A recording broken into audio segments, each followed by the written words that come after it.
you mentioned like Black Lives Matter and like just different political topics, and that actually made me think, like, want to still go back to the beginning where you talked about like the diversification and like the diversity that you tried to highlight in the bookstore. Could you maybe expand more on that? Yeah, so we have in the last 10 years or so made an incredibly serious effort to be more representative. So we started with a transnational literature series. So that was a big move to represent diverse voices, whether they're Palestinian voices, African voices, all across the globe, and voices in conflict. That we would have a forum, a place for people to be able to speak freely on these various topics. And then we also quadrupled our Black Studies section, and we moved it up to the front of the store because it was clear that there needed to be more reflection and more representation and a richer collection of literature. And we have a disability studies section, we have a Latinx studies section, we have an Asian studies section, we have Native American studies, Indigenous studies section. So that we really pushed out, and they're all those categories are all in the most prominent place in our store. And we're just we even have a collection right now which is about Speak for the Trees. It's just books about trees, because we're thinking of trees as another life form that are also marginalized and at risk in the society that we currently live in. We're just trying to open up spaces, whether it's LGBTQ+ or just across every category, where we want to have a rich, diverse representation for every category that we can possibly have in the store. Where do you fit into the picture? Like, how did you start working there? Like, what's your favorite part of the bookstore? Just things like that. I started there, as I told you, 22 years ago.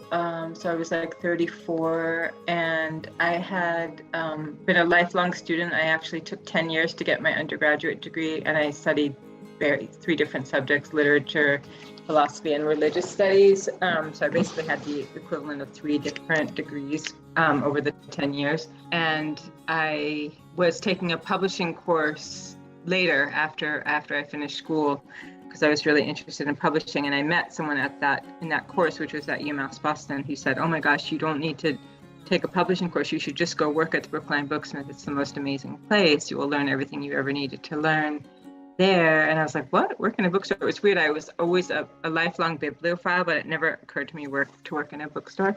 So I went and I interviewed with my former boss, who was there for 38 years, a wonderful, amazing woman. And she hired me, and she told me at the time that a lot of the people that were working there were people that were had been in graduate school for literature, but they fell so in love with the work that we were doing at the store that they left their studies and they just stayed at the bookstore, which is essentially what I did. I decided not to go on and get a PhD in literature. I decided just to be at the bookstore. It's very different than academic work, where there's a lot of competition and vanities, like ego-driven stuff in academia, where you're having to publish and prove your worth to your colleagues and all this other stuff. And I found that the work at the bookstore, where I could actually be behind the scenes, I don't have to really prove my worth to anyone. Nobody even sees me. I'm actually completely invisible to the public. It's the books themselves that speak. And yes, I'm in the bookstore at 5 o'clock in the morning, shelving all those books. So my hand is behind a lot of the experience that you will find, but I am not visible. And I love that, because it's all about the magic of the actual encounter for people. What else do you think sets you apart and makes you so different from let's say a Barnes and Nobles? Not that Barnes and Nobles is in a good place, but comparatively, Yeah. So I think it's that we have a dedicated staff. We take care of our employees. So a lot of our employees have been there as long as I have, and some have been there longer than me. So you'll see the same faces decade after decade, and those people get to know who you are and what your tastes are. They know your kids. They know they're in college now. They used to help you when you were looking for a changing room for your baby in the diaper, and now they're off at whatever college they're at. So there's a sense of continuity. We take care of the dogs. We have dog biscuits. We're animal friendly. People bring their ferrets in. Like, you can bring your coffee and your tea and your kids and change your diapers and your grandparents. We're an intergenerational family-run store. And so we try to create a feeling of incredible welcome to anyone and everyone who comes through the door. We want it to feel like when you walk in there, we want you to feel special.